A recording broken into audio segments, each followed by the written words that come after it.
कानी बहू।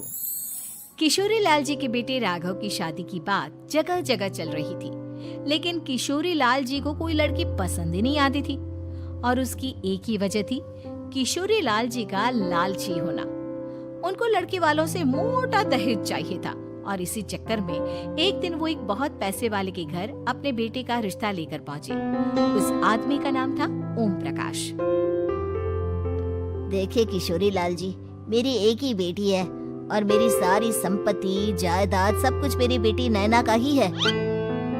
पापा, नाम से लगता है बहुत खूबसूरत होगी। कितना अच्छा नाम है ना, नैना। हाँ, वैसे बात तो सही है आपकी। अब इतना पैसा है, जमीन जायदाद है, इकलौती बेटी, आप भी क्या करेंगे? सब कुछ उसे ही देंगे ना। बिल्कुल ठीक पहचाना आपने। बस बेटी की शादी और सारी जायदाद उसके नाम। पापा, बिना देखे हाँ कर दीजिए ना। इतना अच्छा रिश्ता फिर कहाँ मिलेगा? माला माल हो जाएंगे हम। मैं अपनी बेटी को बुलाता हूँ। अरे नहीं नहीं नहीं नहीं, आपकी बेटी का नाम नैना है, सुनकर ही लगता है बहुत सुंदर होगी। रहने दीजिए अंकल, मैं तो आपकी बेटी के नाम से ही इतना खुश हो गया हूँ कि उसे बिना देखे शादी करने को तैयार हूँ। अब तो मैं उसका चेहरा सीधे शादी के बाद ही देखूंगा।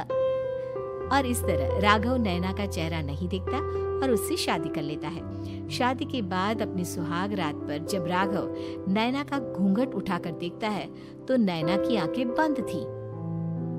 कितनी खूबसूरत हो तुम नैना, जरा अपनी आंखें खोलकर मेरी तरफ देखो तो सही। नहीं, मुझे शर्म आती है।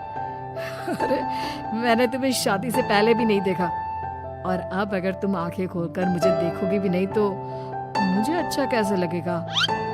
इससे पहले कि नैना अपनी आंखें खोलकर राघव की तरफ देखती, अचानक से लाइट चली गई और राघव नैना को पूरी तरह से देख भी नहीं पाया। अगली सुबह नैना राघव के लिए नाश्ता बनाकर लेकर आई। अरे ये क्या, आधा पराठा सीका हुआ है और आधा बिल्कुल कच्चा। ये तुमने क्या किया नैना? बहू, तुमने क्या आधा पराठा तवे से नीचे लटका कर रखा था, जो आधा सिका है और आधा कच्चा?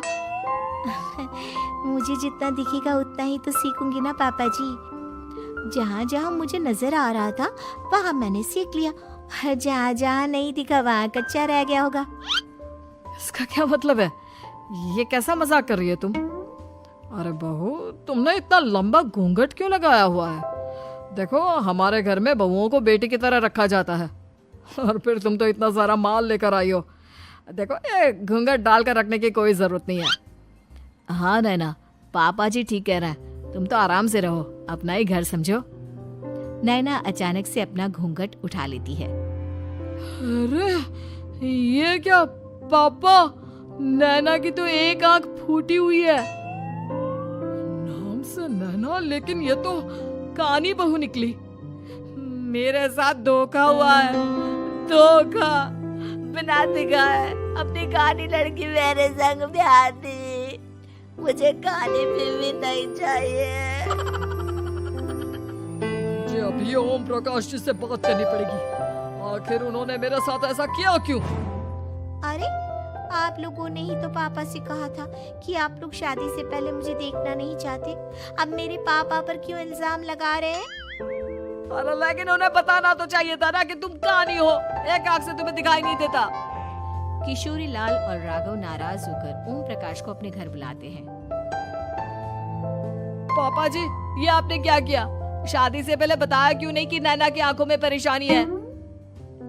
अरे, आप ही ने तो लड़की देखने से मना कर दिया था। और लेकिन आप बता तो सकते थे। आपको तो हमारी बेटी की प्रॉपर्टी चाहिए थी, वो भी पूरी की पूरी। अब क्या हुआ अगर उसे आधा दिखाई देता है? प्रॉपर्टी तो आपको पूरी मिल गई ना।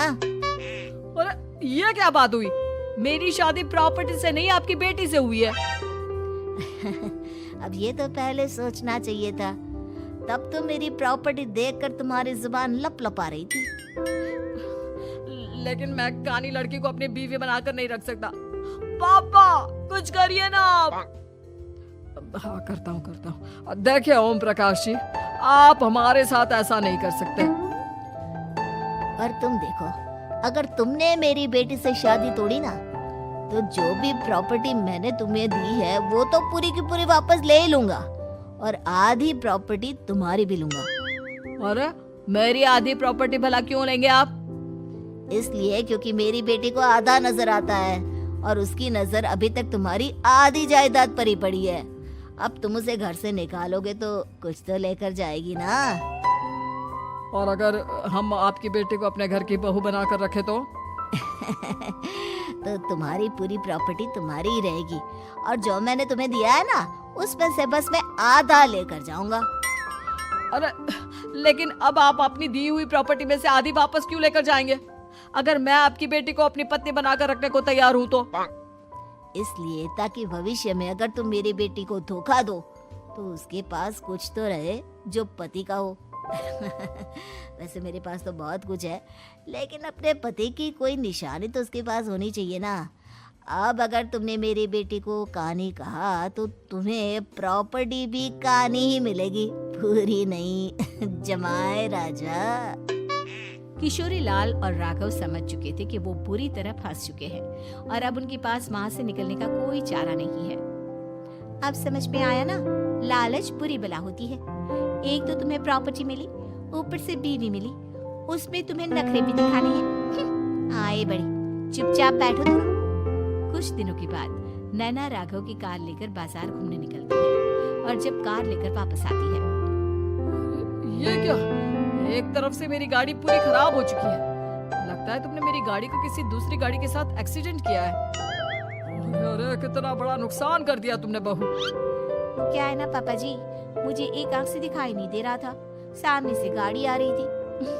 मुझे तो सिर्फ आधा ही दिखाई दिया और वो गाड़ी मेरी कार से रगड़ते हुए निकल गई। अब मैं क्या करूं बताओ? आप इसे ठीक कराने के पैसे कौन देगा? तुम्हारे पापा? तुमने मुझसे इस तरह से बात की? अभी रुको। नैना राघव की शिकायत ओम प्रकाश को कर देती है। देखो राघव, अब जो मेरी आधी प्रॉपर्टी तुम्हारे पास थी ना, उसमें से आधी और मैं लेकर जाऊंगा, क्योंकि तुमने मेरी बेटी को डांटा। अरे नहीं नहीं पापा जी, गलती हो गई, माफ कर दो। गलती की तो कोई गुंजाइश ही नहीं। अगली बार मेरी बेटी को डांटा तो बची हुई आधी में से आधी और ले जाऊंगा। लालच के चक्कर में हम दोनों ने बहुत बड़ी गलती कर दी बेटा। एक तो तुम्हें कानी बहू मिली और ऊपर से जो माल मिला वो भी काना। इस तरह राघव की हर एक गलती पर ओम प्रकाश उसकी प्रॉपर्टी का आधा आधा हिस्सा लेकर अपना सारा माल वापस ले गया और राघव को कानी बीवी से काम चलाना पड़ा। भाई लालच वाकई में बुरी बला है।